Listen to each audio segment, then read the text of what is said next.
The new trailer for the star-studded fable reveals a near-complete list of the wraiths of destruction and the plans they have in mind for the future of the universe. The theories begin here.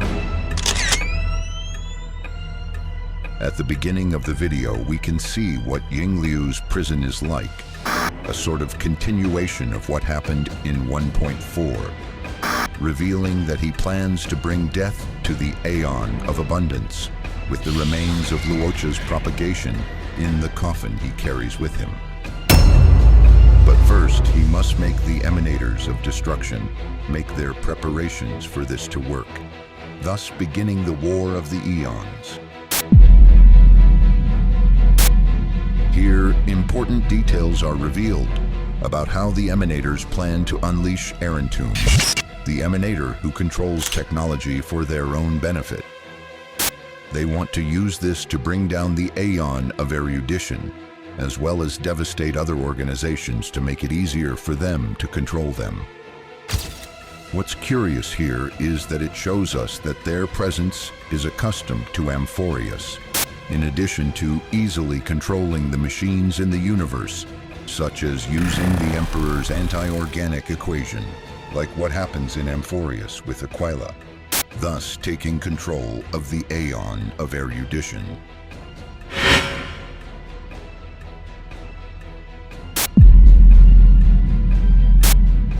Later, we're shown the official image of Celenova, withdrawing her soldiers from the battlefield against Xiangsu, a detail we've observed on the express train's radio during our stay in Amphorius, and in the past when she helped them destroy the minions of abundance. This appears to be an agreement between the corporation, or perhaps Jingliu itself, to destroy the Plague Maker. With the help of someone within the IPC, she appears to be creating the End Dragons, artificial leviathans. This would reinforce the theory that the IPC could be secretly in cahoots with Ouroboros, and her notes echo what Zype said in her Aeons trailer, so it could also be another destroyer of this path, like Irontomb with Noose. We are then shown the well-known Phantylia, how it promotes war and hatred in other worlds, leading them to a kind of self-destruction, a case similar to what happened in Insecteria before Tazeronth's ascension.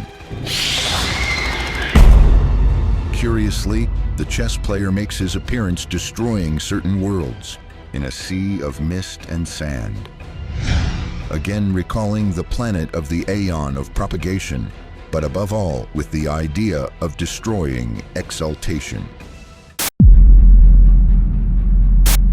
As a novelty, we are shown one of the most terrifying Emanators, feared by both the corporation and Xianzhu, who also seems to have the gaze of Naix. Zephyrot, but with the idea of eradicating him, as Ahahaha wanted to do at the time. He is considered Acheron's main objective, since they both share the idea of somehow ending the Aeon, but with different purposes. As a curiosity, this should be the most powerful Emanator of all, since he has destroyed a galaxy by himself, being classified by Xiangsu as the most dangerous of them. As cameos, we are shown King Forgados, who, according to the Chinese players, is presented to us as the destroyer who will put an end to the Aeon of Preservation, just like the Devourer of Suns that has been consuming galaxies for 300 years, pretending to assume the paths of the role of permanence and veracity, implying that both Aeons still continue to exercise their authority in the universe.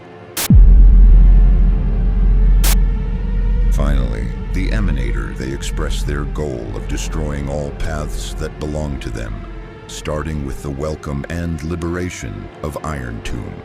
But they fear that the Aeon of the Trailblazer could hinder them once again, so it is understood that they are unaware of its fall and that it had already interrupted their plans on some occasion.